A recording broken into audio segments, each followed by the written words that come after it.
할렐루야. 오늘은 종료주일입니다. 예수님께서 십자가를 지시기 위하여서 직접 나귀 새끼를 타고 예루살렘 입성을 하시게 되어질 때 수많은 사람들이 종려 가지를 꺾어서 흔들면서 호산나 호산나 하면서 주의 이름으로 오시는 왕이여 하면서 찬양하고 환영했습니다. 그래서 이것을 종료주일로 우리가 부르고 있는 겁니다. 그리고 오늘 지나면 내일부터 한 주간은 예수님께서 십자가 못 박혀 돌아가시기 위하여서 이제 고난주간이라 그렇게 부르게 되었습니다. 오늘 저는 예수님께서 십자가를 지시기 위하여서 예루살렘 입성하시는 그 장면을 통하여서 우리에게 주시는 놀라운 은혜들이 있습니다. 그것을 우리가 받아야 되는데, 예루살렘을 향하여 가시던 예수님께서 예루살렘 가까이 벳바게라는 동네에 이르게 되었을 때 제자들에게 아주 이상한 명령을 내립니다. 맞은편 마을로 가라. 그러면 아무도 쓰지 않은 낙의 새끼가 더미와 함께 매여져 있을 것인데 그 낙의 새끼를 나에게 끌고 오라고 합니다.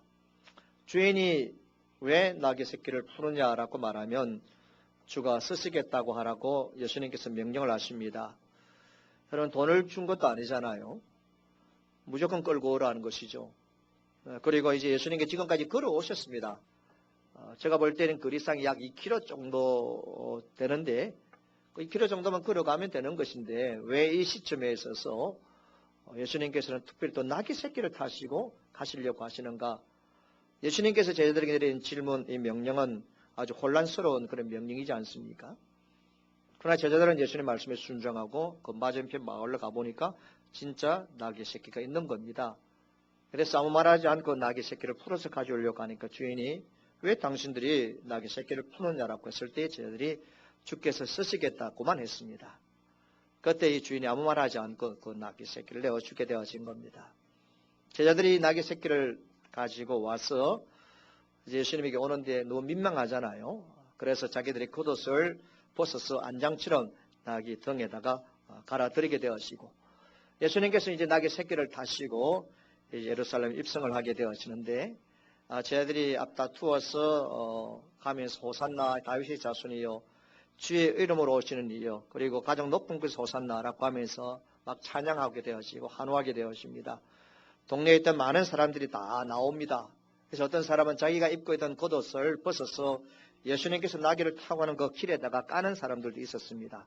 종려가지를 다 꺾고 호산나 하면서 막 앞장서 가면서 또 뒤에 따르면서 외치게 되었습니다. 여러분, 이렇게 예루살렘을 입성하게 되어지는 그 성 그 자체는 완전히 큰 소동이 일어난 것인 것입니다. 이것이 바로 종료주일입니다. 예수님께서 예루살렘 입성하시는 그 모습을 보면서 성령 하나님이 오늘 저와 여러분들에게 주시는 질문이 하나 있습니다. 저는 이 질문을 지금 발견하게 되어진 하나님의 은혜입니다. 제가 이 본문을 다시 묵상하면서 이 질문을 나에게 우리에게 주님이 주신다는 것이 우리에게 복입니다. 이 종료주일이라는 스토리는 마태와 마가와 누가 요한복음 사복음서에 그대로 다 같이 기록되어 있는 중요한 사건입니다.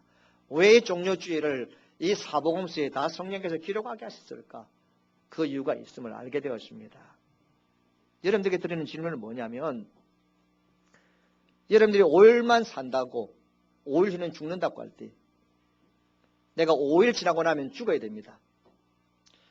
여러분 5일 후에 죽는다고 하면 뭘 하시겠습니까? 따라합시다. 5일 후에 죽는다면 뭘 하시겠습니까? 죽는다고 하는데도 깜짝 놀라지 않고 눈을 감고 있는 분이 있는데 여러분 5일 후에 죽는다고 하면 뭘 하시겠는가? 재산 정리하는 분이 있겠죠. 만나보지 못한 사람 만나기도 하고 또 먹어보지 못한 거 먹어보려고 하고 또 가보고 싶은 데 가보기도 하고 또 혹자는 내 인생이 내 삶이 5일밖에 남지 않은 것 때문에 불평하는 자신의 인생을 저주하면서 살아가는 5일을 보내는 사람도 있을 것입니다. 예루살렘 입성하시는 예수님께서 성령을 통하여 저와 여러분들에게 너희들의 삶에 남은 인생 5일밖에 없다면 뭘 하겠느냐라는 질문을 합니다. 여러분 마지막 강기라는 제목이 책이 있습니다. The Last Lecture라는 그 제목이고 한국에서는 마지막 강의라는 이름으로 번역되어진 책이 있습니다. 미국의 랜디 포시라는 미국의 이제 카네기 멜론 대학의 전자공학 박사 교수님이 쓰신 책입니다. 여러분 한국에 많이 알려져 있죠. 이분이 치장암에 걸렸습니다. 항암 치료를 여러 번 받고 수술까지 받게 되었지만은 회복할 수 있는 가능성이 없었습니다. 곧 이 세상을 떠나야 되는 거죠. 이때 이 랜디 포시 교수는 자기가 이제 마지막으로 학생들 앞에서 강단에서 강의를 해야 되겠다라는 생각을 가지고 아픈 몸을 가지고 수많은 학생들이 모여있는 가운데서 강의를 하게 되었습니다. 그것이 마지막입니다. 그 인생에 있어서. 그래서 마지막 강의라는 제목. 죽음을 앞두고 이런 가족들과 시간을 보내야 되는데 부인이 말렸지만은 내가 해야 될 일이기 때문에 내가 말할 수 있고 서 있을 순간까지는 내가 강의를 해야 된다라는 것 때문에 그 몸을 가지고 학생들 앞에 강의를 하게 되었습니다. 여러분 간으로 전이되어진 암을 방 안의 코끼리다 그렇게 표현하고 아주 유쾌하게 강의를 하고요.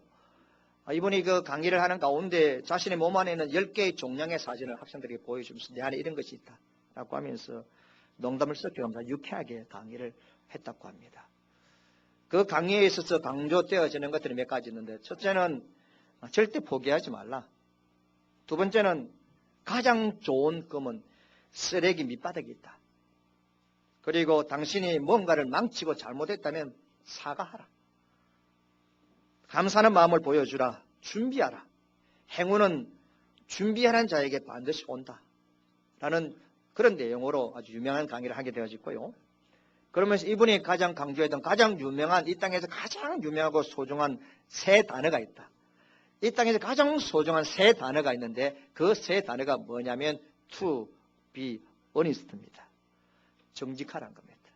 to be honest에서 정직하라라는 이 단어가 이 세상에 가장 소중한 단어라고 했습니다. 그러면서 이분이 세 단어를 더 추가한다면 나는 all the time 항상 언제나 정직하라 라는 아주 이 유명한 말을 남겼었습니다. 그분이 여러분 마지막 그 강의는 학생들을 위한 것이고 특별히 그가 마지막 강의를 하게 되어진 어린 세 자녀와 자기 부인을 위한 것이라고. 그래서 그 강단을 울음바다로 만들었고요. 그 강의의 마지막 시간에는 마지막이 될지 모르는 자기 아내의 생일을 400명의 간중들이 함께 합창하는 가운데 마지막으로 자기 아내의 생일을 축하해 주었던 것이죠. 그래서 47세로 버지니아주에서 이분은 세상을 떠났습니다. 자기의 죽을 날이 얼마 남지 않음에도 불구하고 아픈 몸을 가지고 내가 끝까지 마지막까지 무엇을 해야 될지 내가 해야 될 일이 뭐고 내가 책임져야 될 일이 뭐고 내가 감당해야 될 것이 무엇인지를 알았습니다. 끝까지 자기가 해야 될 일을 책임지고 감당하는 그 감동적인 모습을 보여주었습니다. 1000만 명의 사람들의 마음에 감동을 시켰습니다. 그래서 마지막 강의라는 타이틀을 인터넷에 치면 그분의 강의 내용이 뜨게 되었습니다. 물론 영어입니다. 자, 여러분 이 시간 다시 한번 질문 드리는데 저에게 우리 모두에게 내가 살 수 있는 날이 5일밖에 없다면 내가 살 수 있는 날이 5일밖에 없고 5일 후에 내가 천국 가야 된다고 생각하면 뭘 하시겠느냐 그 말이죠. 예수님께서 지금 나귀 새끼를 타고 예루살렘 입성하십니다. 예수님께서 나귀를 타고 예루살렘 입성하실 때 예수님은 5일 후에 죽는 사실을 아십니다. 예수님은 십자가에 못 박혀 돌아간다는 사실을 예수님은 알고 있습니다. 그럼에도 불구하고 예수님은 아주 당당하게 예루살렘에 입성을 하시는 겁니다. 예수님의 삶을 추적해 보면 우리가 내일부터 이제 사복음서를 속독으로 읽어가 보면 예수님의 걸어가신 발자취를 우리가 따라가게 되어질 것인데 예수님께 놀라운 이적과 기적을 행할 때마다 제자들은 소문내려고 했고 병고침을 가던 사람들에게 자랑하려고 했습니다. 예수님은 그렇게 하지 말라 했습니다. 아직 때가 아닙니다. 조용하게 했습니다. 떠들지 못하게 했습니다. 화나지 못하게 했습니다. 그런데 이거 예루살렘에 입성하시는 이 순간은 이 날은 아니었습니다. 수많은 사람들이 여러분 환영합니다. 박수칩니다. 종려가지를 막 흔들립니다. 오늘 말씀에 있는 것처럼 여러분 무리 중 어떤 바리새인들이 말하되 선생이여 당신의 제자를 책망하고 좀 제발 떠들지 말고 찬송하지 말고 조용히 있으라고 하니까 뭐라고 말씀하고 있습니까? 내가 너에게 말하니 만일 이 사람들이 침묵하면 뭐가 소리 지른다고? 돌들이 소리를 지른다. 돌들이 소리를 지른다는 것은 돌들이 나를 찬양할 것이라는 겁니다. 왜 예수님께서 예루살렘 입성하는 이날만은 그렇게 조용하게 환영을 받지 않는 예수님이 오히려 환영을 여러분 받아들이고 왜 사람들이 떠들고 찬양하는 것을 허락하고 있느냐 그 말입니다. 십자가를 앞두고 있는 예수님께서. 그러면서 예수님께서 왜 나귀 새끼를 타고 들어가시는지 그 말이죠. 그것은 예수님은 죽음을 앞두고 있지만 하나님의 뜻을 이루기 위한 것입니다. 아버지의 뜻을 이루기 위한 겁니다. 아버지께서 약속하신 것을 이루기 위한 것입니다. 왜 예수님께서는 아주 엉뚱스럽게 제자들에게 나귀 새끼를 가져오라고 하시고 그냥 주인의 것을 그냥 빼앗아 오라고 말합니까? 구약에 있어 하나님의 백성들을 통하여서 하나님께서는 이 땅에 오신 메시아가 나귀 새끼를 타고 예루살렘에 입성할 것을 이미 구약성경에 예언하셨습니다. 이거 하나님 말씀, 이게 하나님 뜻입니다. 예수 그리스도 당신께서는 십자가와 죽음을 앞두고서도 마지막까지 당신은 아버지의 뜻을 이루기 위해서 아버지께서 원하시는 것을 이루기 위해서 하나님의 말씀을 성취시키기 위하여서 예루살렘 입성하시면서 죽음을 두려워하지 않습니다. 여러분 십자가에 못 박혀 고난당하시는 걸 두려워하지 않습니다. 오히려 사람들로부터 환영받고 박수치는 것을 인정하시면서 아주 당당하게 예수님께서는 예루살렘 입성하신 겁니다. 죽음을 앞두고서 5일 후에는 예수님이 십자가에 돌아가십니다. 여러분 사람들에게 침 받습니다. 여러분 채찍질 받습니다. 인간 지금 못 받습니다. 그 앞에 고난과 십자가 죽음의 길, 피 흘리는 길이 눈앞에 보이지만은 그 예수 그리스도는 그 눈앞에 보이는 고난과 죽음의 길을 앞두고서도 하나님의 뜻을 이룹니다. 하나님이 기뻐하시는 일이 하나님 나를 통하여 이루시고 원하시는 하나님 약속하신 게 무엇인가를 이루기 위하여서 그분은 당당하게 예루살렘 입성하시는 겁니다. 오늘 이 예배 참여한 여러분들 우리가 5일 후에 죽는다면 뭘 하시겠습니까? 아니 한 달 후로 합시다. 아니 1년만 살 수 있는 기회가 나에게 주어진다면 뭘 하시겠습니까?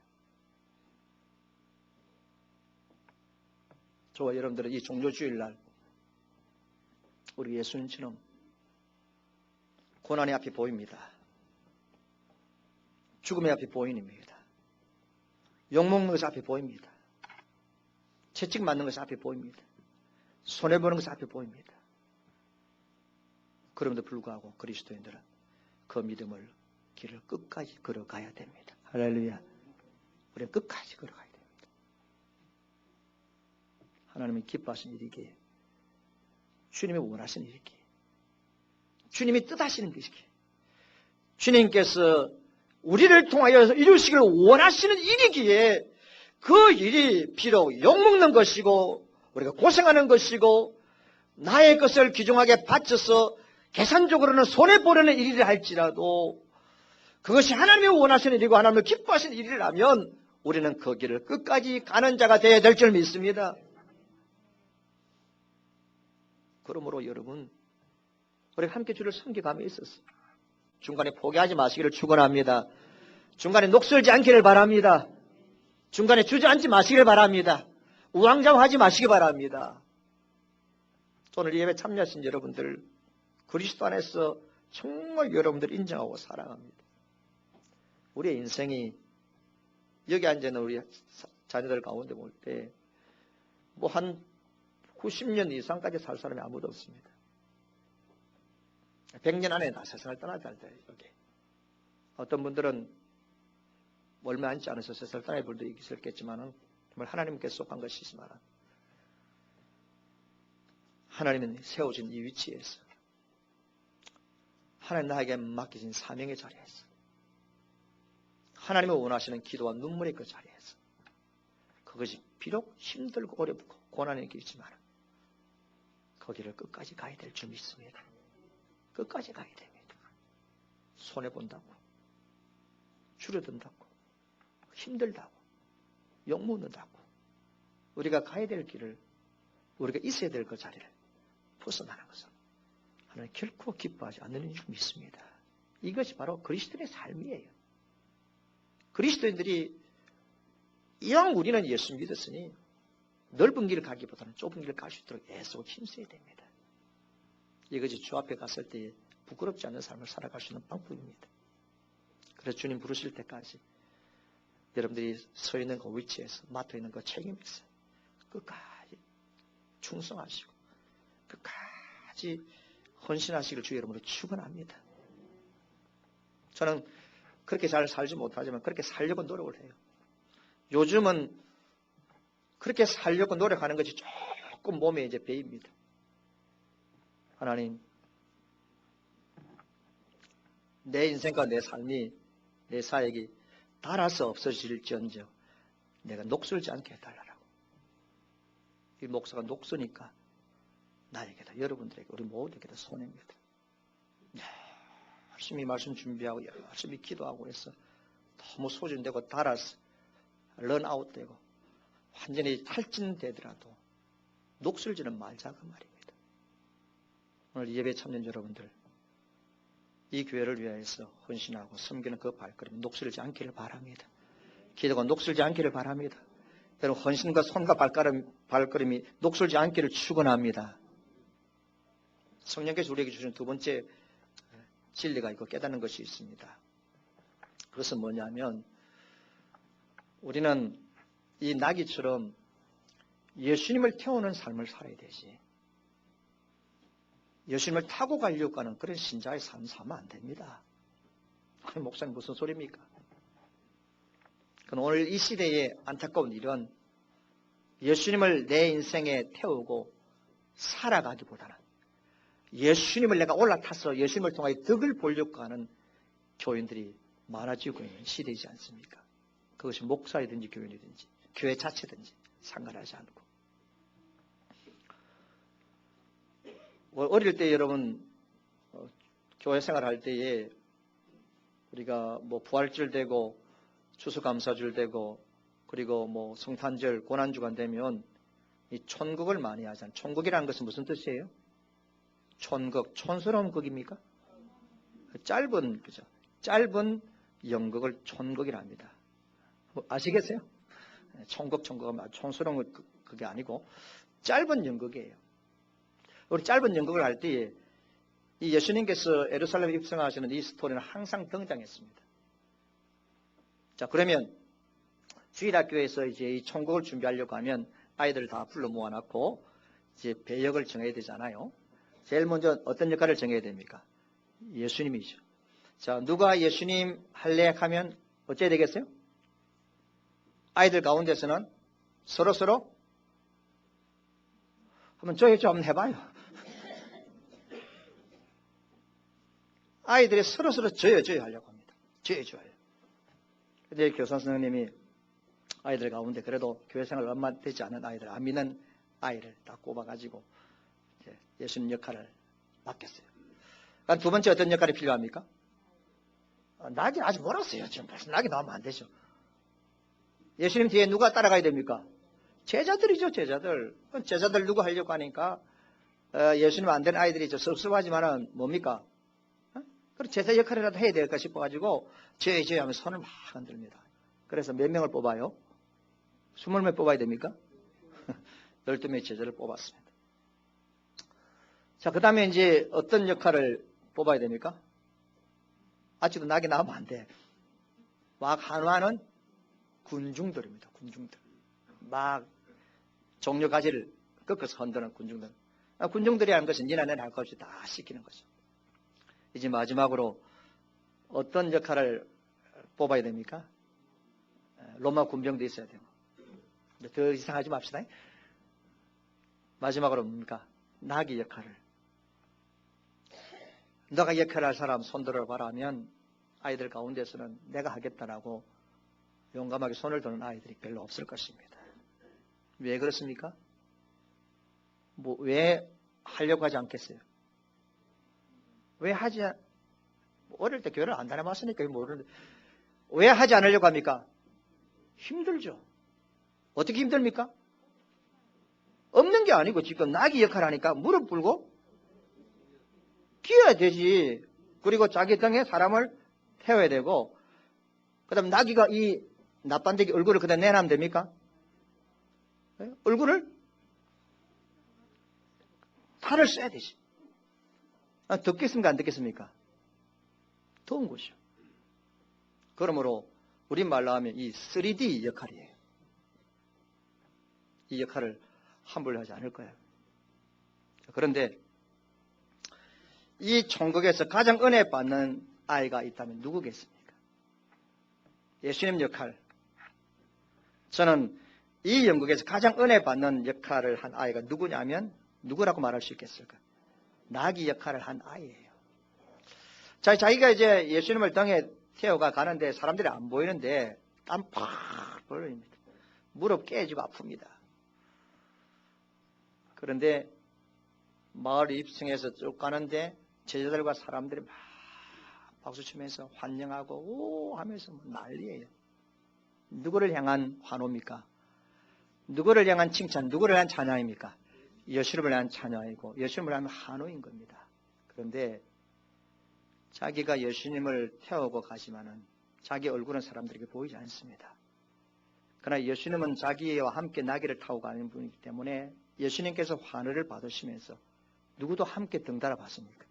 나귀도 함께 그 박수와 그 환호 소리 그리고 그 찬양을 받고 있는 겁니다. 이 역할을 하게 되어질 때 이 아이가 이런 것을 깨달을 수 있습니다. 야, 내가 나귀 새끼 역할인데 내가 예수님을 등에 지고 가는데 사람들이 예수님에게 박수를 치고 있지만은 예수님 덕분에 나도 박수를 받구나. 예수님께서 영광과 환영을 받는데 어린 나귀 새끼인 나도 그 예수님 때문에 칭찬을 받고 있구나. 내가 기꺼이 주님을 태워가는 이름 없는 나귀지만은 사는 줄 몰라주는 빛이 난 나귀지만은 주님을 태우고 가니까 내가 주님과 함께 영광을 받구나. 주님과 함께 박수를 받구나. 라는 사실을 느끼게 되었습니다. 자, 바로 이 부분입니다. 자, 이 부분에서 이 아이는 자기 평생에 나귀 새끼 역할을 하는 이 역할이 자기의 인생과 자기의 신앙생활을 완전히 바꿀 수 있습니다. 그렇구나. 내가 주의 영광을 드러내고 주의 이름이 찬송받는 삶을 살게 되었으면 그분이 받으시는 영광과 그분의 찬양을 통하여서 나도 덕을 받구나. 나도 영광을 누릴 수 있구나. 영광과 존귀를 나도 등달아 받을 수 있구나라는 이 놀라운 진리를 받게 되었습니다. 내가 스스로 내 영광을 받으려고 하면 영광이 없는데 예수 그리스도 이름을 드러내고 예수님이 칭찬받으시고 영광을 받을 수 있는 삶을 사니까 나도 등달아 그 예수님을 통하여서 영광을 누리게 되어지는구나. 그렇다면 나는 기꺼이 빛이란 노예가 되겠다. 나귀가 되겠다. 예수님과 더불어서 내가 영광을 누리고 칭찬을 받는다면 나는 결코 이 나귀의 역할을 포기하지 않겠다. 내가 남은 생에 또한 교회 중심의 삶을 살아갈 동안에 주를 위해 헌신하고 봉사하고 내 사전을 드리고 땀나고 고생스럽고 남들보다 오해를 받지만은 결과적으로 예수님의 영광을 받으심으로 그 받으시는 영광도 나도 언젠가 받아 누리게 되어질 것이고 나도 누리게 되어질 것이고 내 자녀도 누리게 되어질 내 자손 손님도 받게 되어질 것이다. 이런 놀라운 진리를 발견하게 되어질 줄 믿습니다. 그렇다면 이 아이는 평생 동안 자기를 드러내고 자기 영광을 위해서 자기 욕심을 채우기 위해 살아가는 신자의 삶이 아니라 예수님처럼 섬기고 자기 자신을 드리는 교회 생활을 중심의 삶을 살아가게 될 것입니다.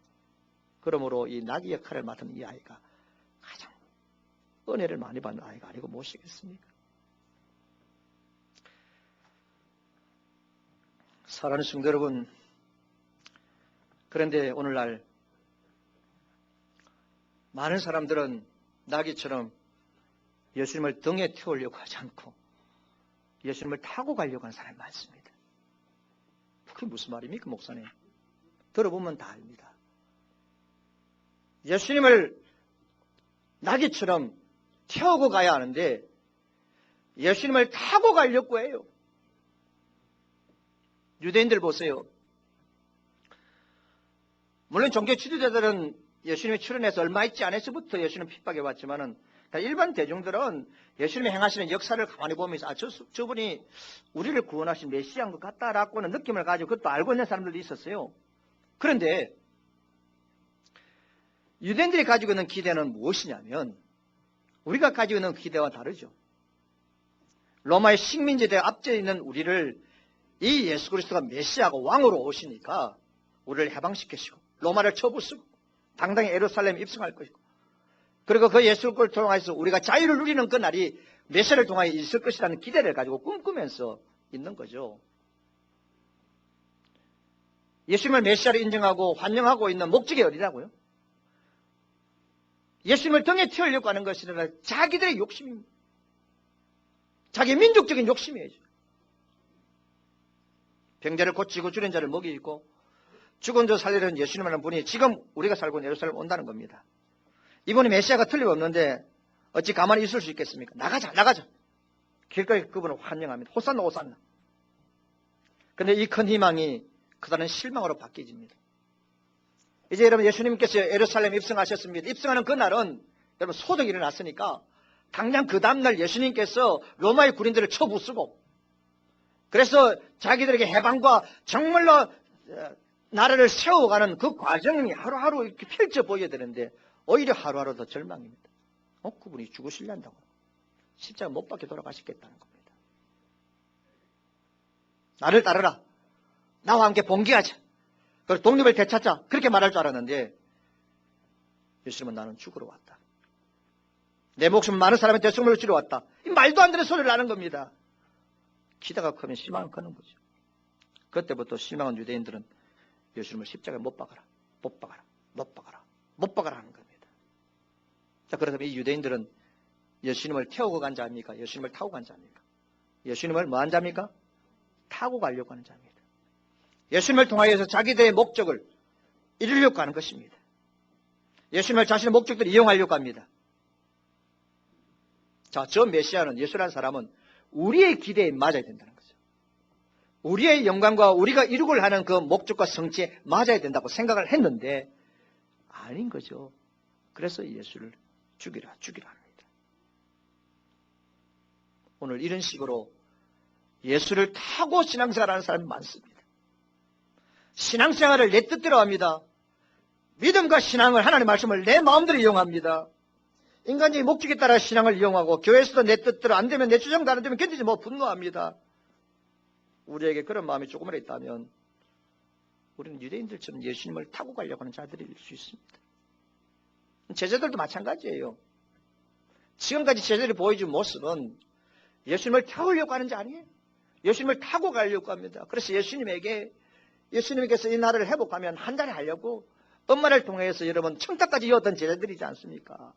제자들의 모습도 결국 주님을 자기의 등에 지고 가려고 하는 것이다. 예수님을 타고 가면서 무엇인가를 하나 얻으려고 하는 그런 인간적인 모습입니다. 이것이 바로 십자가를 타고 가려고 하는 자입니다. 그런데 여러분 많은 교인들이 십자가를 지는 것이 아니라 타고 가려고 하는 교인들이 점점 많아지고 있습니다. 지고 가려는 것이 아니고 타고 가려고 하니까 좀 더 그럴듯한 십자가가 필요한 거죠. 우리는 차라는 것은 사람을 태워가죠. 그러면 이미 차를 타고 갈 때 여러분들 다 고장난 거하고 아주 고물보다는 그럴듯한 차 타고 가면 어깨에 힘도 올라가잖아요. 좀 어색할 수도 있지 않습니까? 바로 이겁니다. 많은 그리스도인들이 자신을 십자가 못 박혀 죽이는 그런 십자가 아니고요. 자기를 손해보는 십자가가 아니고요. 그 그럴듯한 십자가를 자기가 타고 이 땅의 삶을 살아가려고 합니다. 그래서 어떤 분이 요즘 교회 다니는 사람들, 교회 다니는 것도 이력이 돼. 이 무슨 말이냐면, 뭐 사업을 한다든지 이왕 뭐 밖에 나가 사람들을 만나고 이렇게 막 할 때에 자기가 예수 믿는다는 것은 뭐 어쩔 수 없이 드러내야 되고 또 말할 수밖에 없지만은 그럴 때에 이왕이면 아주 유명한 교회, 아주 큰 교회, 아주 유명한 목사님 교회에 다닌다고 말하면 더 좋지 않느냐 그 말입니다. 그래서 교회 생활을 이력이라고 말하는 사람들이 많습니다. 자꾸 별볼일 없는 교회, 다 쓰러져 가는 교회, 내가 봉사하고 장로고 집사가 안수집사하고 근사다라는 말을 잘 하지 않는 거죠. 나는 어느 교회에 다니는 장로고 근사고 집사다. 이것이 이력이 되어 있습니다. 지금 사업도 장사도 큰 교회 다녀야 크게 할 수 있지 않느냐 말하는 사람들이 점점 많아지고 있습니다. 저는 우리 교단에도 그렇게 초교파적으로 기독교 실업인이라는 단체가 있습니다. 사업을 하는 기독교인들이 모여가지고 뭐 한 달에 한 번씩 모이는지 모르지만 전에 과거에 한번 설교를 한번 하러 간 적도 있는데 기독교인들이 뭐 나름대로 기독교적인 가치관을 가지고 사업하자 그런 좋은 취지겠지만은 제가 가서 가만히 보니까 야, 우리가 기독교 시립인데 사업하고 장사하는 사람들인데 이 사업과 장사 가운데 어떻게 하나님의 나라를 확장시키고 어떻게 주님이 우리 사업의 왕이 되고 주인이 될까 고민하고 의논하고 그 부분을 해결하는 게 아니에요. 모여 식사하죠. 다 사업하니까 가니까 다 명함 다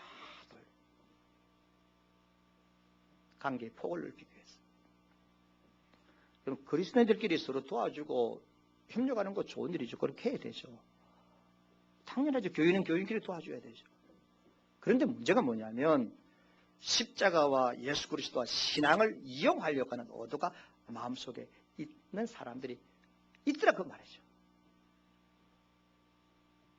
성도 여러분, 이런 분들은 십자가를 지는 사람이 아니고요. 십자가를 타고 가는 사람입니다. 오늘 우리 교회는 십자가를 타고 가는 사람이 한 사람도 없기를 주의 이름으로 축원합니다. 여러분, 기독교 신앙은 십자가 신앙입니다. 십자가 신앙이란 먼저 십자가를 질 때의 영광이 함께 받는 거죠. 이 종료주일에 내일부터 시작되는 이 고난주간에 한 주간 동안 내가 어떻게 십자가를 지고 갈 것인가, 내가 예수 그리스도를 어떻게 내가 등에 업고 갈 것인가 고민하시기 바랍니다. 그런데 그 예수 그리스도를 십자가를 내가 지고 가는 삶을 살게 되어지면 그분이 분명히 영광을 거두실 것이고 영광을 거두시는 그분께서 우리에게 복을 주실 줄 믿습니다. 이번 한 주간은 바로 그런 주간입니다. 내가 십자가를 지는 주간입니다. 내가 지금까지 십자가를 이용하고 십자가를 타고 가는 자였다면 이번 한 주간은 십자가를 지는 삶을 사시기를 주의 이름으로 축원합니다. 한 가지 우리에게 주시는 마지막 진리가 있습니다. 그것은 바로 깨달음이라는 것인데, 다 같이 따라합시다. 무지가 심판이다. 무지가 심판이다. 할렐루야. 무식하고 무지하고는 좀 달라요. 예루살렘 예수님께서 사역을 하실 때도 그렇고 예루살렘 입성하시기도 그렇기도 하고 예수님이 십자가에 못 박혀 돌아가시는 그 긴 과정을 쭉 읽어보면 누가 예수님을 죽였습니까? 누가 예수님에게 돌 던졌습니까? 누가 예수님을 죽이라고 과음 질렀습니까? 누가 예수님을 십자가에 못 박았습니까? 누가 죽였습니까? 유대인? 로마 병장? 그 다음에 또 가야바? 빌라도? 그런 사람들은 예수님을 죽인 일에 한 역할을 한 사람 맞습니다. 그러나 이런 모든 사람들을 통틀어서 한마디로 요약할 수 있는 것은 그들이 예수 그리스도에 대한 무지 때문에 그렇습니다. 아시겠습니까? 예수 그리스도에 대한 무지입니다. 그 예수 그리스도가 어떤 분이신지, 예수 그리스도가 왜 오셨는지, 예수 그리스도가 왜 죽으셔야 되는지, 예수 그리스도가 왜 피를 흘렸어야 되는지 그게 대한 정확하게 깨달음이 없기 때문에 그렇습니다. 그래서 예수 그리스도의 죽으심과 부활에 관해서 메시아에 대한 무지 때문에 그렇습니다. 물론 유대인들과 종교 지도자들은 알고 있었습니다. 지식적으로. 그래서 여러분, 예수님이 유대 땅 베들레헴에 태어났을 때 어떻게 그들이 예수님을 알게 됐을까요? 헤롯과 그 죽이려고 하는 자들이 구약 성경을 통해 아는 거죠. 그들이 지식적으로는 예수를 알았습니다. 야, 나사렛 예수가 나타났는데 죽은 자도 살린단 말이에요. 병든 데를 고치고 물고기 2마리와 보리떡 5개가 가지고 5,000명을 먹이는 이적과 기적을 행한단 말입니다. 야, 저분은 무엇인가 구약에서 말하고 메시아인 것 같다라고는 생각합니다. 예수님에 대한 지식은 어느 정도 있습니다. 그들이 구약도 알기 때문에 문제는 이 지식이 가슴으로 오지 않았습니다. 가슴으로 오지 않았습니다. 이 지식이 가슴으로 오지 않았습니다. 저는 이 말씀을 준비하면서 특히 오늘 고등부 학생들이, 청년부 학생들이 찾아와 앉아서 함께 예배드리면 꼭 말씀을 한번 마음에 새기시 바랍니다. 이 시간만이라도 일어서서 나갈 때에 다 잊어먹더라도 이 시간만에 다시 한번 더 머릿속에 가슴속에 새기시길 바라는데, 교회 생활을 쭉 살펴보면 중고등부 청년 때에 예수에 대한 이 지식이 가슴으로 내려오지 않으니까 평생 머리로 살아갑니다. 예수를 모릅니까? 예수님께서 뭘 하셨는지, 예수님께서 말씀하신 것들도 모릅니까? 대부분 다 압니다. 예수님께서 어떻게 하시고 또 어떻게 예수님을 통해 우리가 구원받고 천국 가는지 다 압니다. 다 들어서 합니다. 다 들어서 합니다.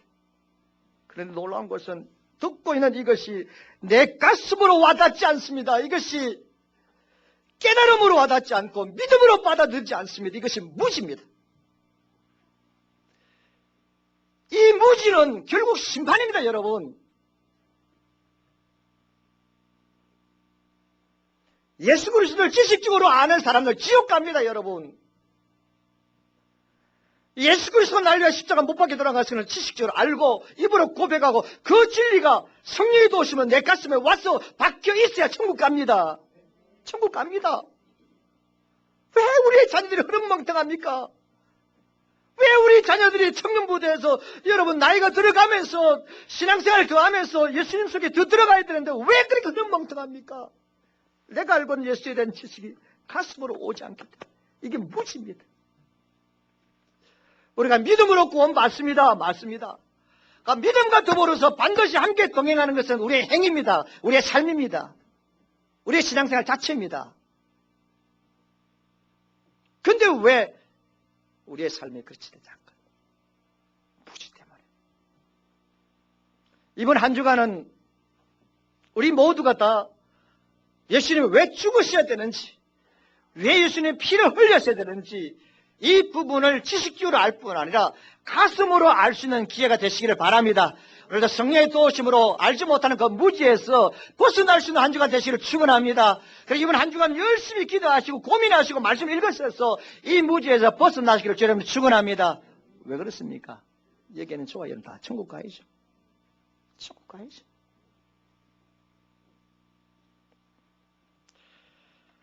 여러분 무식에 대한 족보를 하나 소개하려고 하는데 이거는 뭐 무지는 아니고 무식인 것 같아요. 텔레비전 뉴스를 보면 텔레비전 화면에 헤드라인이라는 그런 글귀가 뜨잖아요. 헤드라인. 초등학교 학생이 헤드라인을 보고 옆에 있는 누나한테 누나 헤드가 뭐야? 헤드가 뭐예요? 야 인마 이 초등학교 3학년인데 헤드도 몰라? 맞바가 아니야 맞바. 머리다 그 말씀 머리. 그러면 라인은 뭐야? 아이 미친. 라인은 선을 라인을 하는 거 아니야? 그러니까 그래? 그럼 헤드라인은 뭐야? 하니까 누나가 헤드라인 뭐지? 헤드하고 라인. 그거는 보니까 머리에 가르마야. 좀 빵 터져야 되는데 그건 가르마야. 때로는 알지 못해서 웃은 일이 생기기도 하지만은 알지 못해서 인생을 잘못 사는 경우도 참 많습니다. 그래서 알지 못해 잘못 살아 무식해서 잘못 사는 인생이 참 많습니다. 그 무식에 가지고 있는 형벌이라는 그 제목에 보면 우리가 무식 때문에 우리가 받을 수 있는 형벌이 쭉 나와 있는데 우리 그리스도인들은 예수 그리스도에 대한 무지함으로 받는 형벌이 있습니다. 그것은 바로 주님의 나라 가지 않고 지옥 갑니다. 이번 한 주간 내가 참 교회 나르는데 예수를 만나게 되었었는데 예수님이 내 인생에 어떤 분이신지를 좀 고민하시고 십자가에 달려서 피 흘리시는 예수님을 묵상을 해보시기 바랍니다. 이것은 우리가 이 머릿속에 있는 지식이 내 가슴으로 내려오려면 두 가지가 필요합니다. 성령의 도우심과 믿음이 필요합니다. 이것이 믿어져야 되는데 믿어지게 하시는 성령의 역사인 줄 믿습니다. 믿어져야 됩니다. 믿어져야 되는데 믿어지는 것은 믿어져야 무지에서 깨달을 수 있는데 믿어질 수 있는 것은 성령의 역사인 줄 믿습니다. 주님, 내가 계속해서 해마다 이렇게 고난주간을 맞이하는데 이번 주간에는 당신의 죽으심이 나에게 어떤 의미인지를 알게 하시고 깨닫게 하시고 믿어지게 해달라고 하시기 바랍니다. 예수님을 늘 책잡아 고발하기를 들겠던 바리새인들도 그렇고요. 어느 30에 팔아버린 가룟 유다도 그렇습니다. 그런 가야바도 그렇고 그다음 우리가 잘 아는 그 빌라도도 그렇잖아요. 예수님의 죄 없는 거 다 알았어요. 다 알았어요. 그런데 그것이 가슴으로 와닿지 않은 거죠. 그래서 결국 이들은 다 예수님을 죽인 일이야 한몫을 다 한 사람이지 않습니까? 이번 한 주간 고난 주간을 맞이해서 그런 영적 무지에서 반드시 벗어날 수 있기를 주님으로 축원합니다. 시간 좀 내셔가지고요. 저녁 9시부터 오셔가지고 한 5분 동안 찬양 한번 탁 하고 45분 동안 마태복음부터 성경을 쫙 속도로 읽어갑니다. 아마 사복음서를 다 읽지는 못할 것 같는데 어쨌든 그 말씀을 우리 함께 읽어가는 듣고 눈으로 막 따라가다 보면 반드시 성령께서 내 마음속에 내가 어떤 분인가에 대해서 말씀하실 것입니다. 그래서 저녁 시간에 바쁜 일을 다 내려놓고 이번 한 주간 무슨 일이 있더라도 저녁에 오셔가지고 하나님의 말씀을 읽고 기도하는데 꼭 참석하셔야 됩니다. 그래야 우리가 무지에서 벗어납니다. 예수님은 어떤 분입니까? 예수님은 전쟁의 왕으로 온 것이 아니라 평화의 왕으로 오셨습니다. 찬송하리로다 주의 이름으로 오시는 왕이요 하늘에는 평화, 가장 높은 것에는 영광이로다. 예수님은 이 땅에 평화의 왕으로 오셨습니다. 그러면 교회와 그리스도인들은 평화의 역할을 해야 될 줄 믿습니다. 우리 교회는 여러분들은 어느 곳에 가든지 서로 화해시키고 미움을 없애고 서로 화목하게 하는 평화의 사도가 되시기를 축원합니다.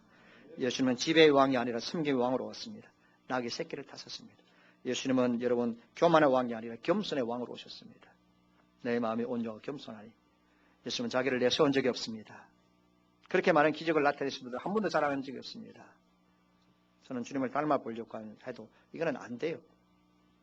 안 됩니다. 그러나 우리가 노력해야 됩니다. 주님은 겸손의 왕입니다.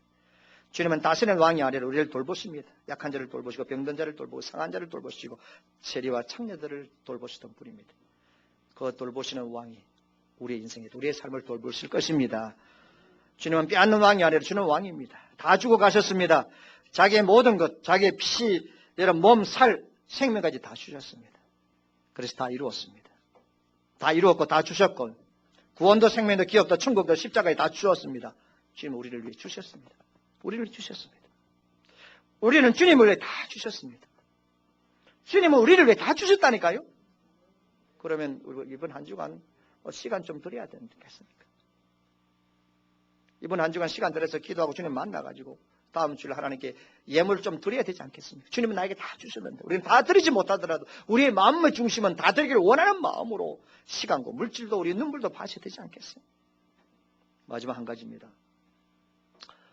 오늘 예루살렘 입성하시는 예수님의 모습은 그냥 예루살렘 입성하시는 예수님의 모습이 아닙니다.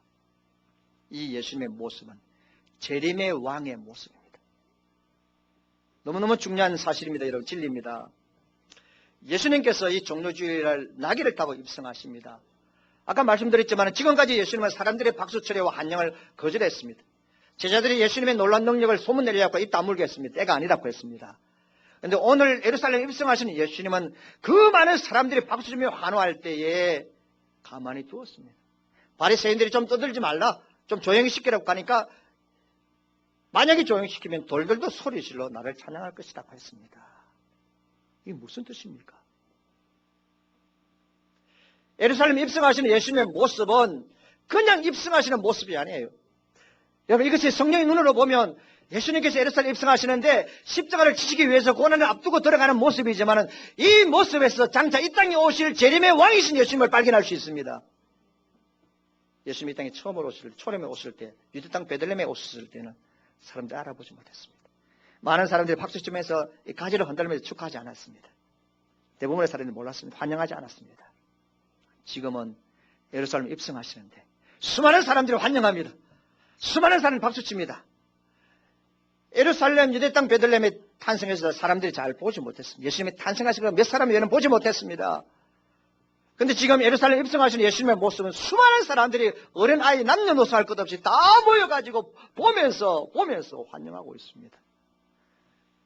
우리 주님께서 우리가 그토록 사랑하는 우리 주 예수 그리스도께서 이 땅에 다시 오시게 되어질 날 예수님이 이 땅에 오시는 그날에 부러질 광경을 이미 우리에게 보여주고 있습니다. 예수님이 이 땅에 오셨을 때 믿지 않는다는 걸 못 놓은 사람들이 다 보게 될 것을 믿습니다. 예수님이 오시는 것을 보게 됩니다. 더 나아가서 저와 여러분들이 예수님의 손에 붙들려 천사의 손에 붙들려서 천국에 가게 되어지는 것을 믿지 않는 수많은 사람들이 다 보게 될 것입니다. 이것보다 더 큰 소동이 어디에 있습니까?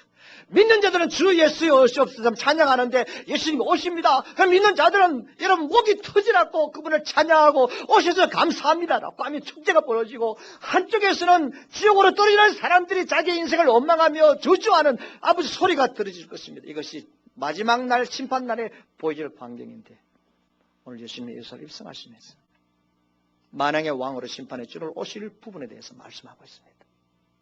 그러므로 이 종료주일 이 아침에 우리가 다시 한 번 더 기억해야 될 것은 주 예수 그리스도께서 이 땅에 다시 오실 것입니다. 오십니다. 영광 가운데 오실 것입니다. 대망하시기 바랍니다. 마침내 대왕 되신 예수 그리스도 온 세상에 등극하실 것입니다. 그러면 다시 오실 왕을 사모하면서 오늘 말씀 보세요. 막 사람들이 찬양하고 떠드니까 이 바리새인들은 뭐라고 말합니까? 제발 저놈의 주디 입 다물게 해라는 거죠. 그때 예수님께서 이 사람들이 침묵하면 돌들이 소리를 지르라. 돌들이 소리를 지르라. 사랑하는 성도 여러분, 오늘 저와 여러분들이 예수님을 높이지 아니하면, 예수님을 향하여 마음껏 찬양하지 아니하면 우리 하나님께서는 돌들이나 나무를 통하여서 당신은 영광을 받으실 것입니다. 영광을 받으실 것입니다. 그러므로 우리가 해야 될 일은 주님 부르실 때까지 우리의 맡은 위치에서 예수님을 우리의 등에 지고 가는 고난의 길을 끝까지 가시기를 주 여러분을 축원합니다. 예수님을 타고 가는 자가 안 되고 예수님을 태워가는 그리스도의 삶을 사시기를 바랍니다. 주님 오실 때 끝날 때까지 목 터져라 찬양하고 주님 오실 때 그때까지 주님을 대망하고 주님을 찬양하고 섬기며 높이는 삶을 사시기를 주 여러분으로 축원합니다.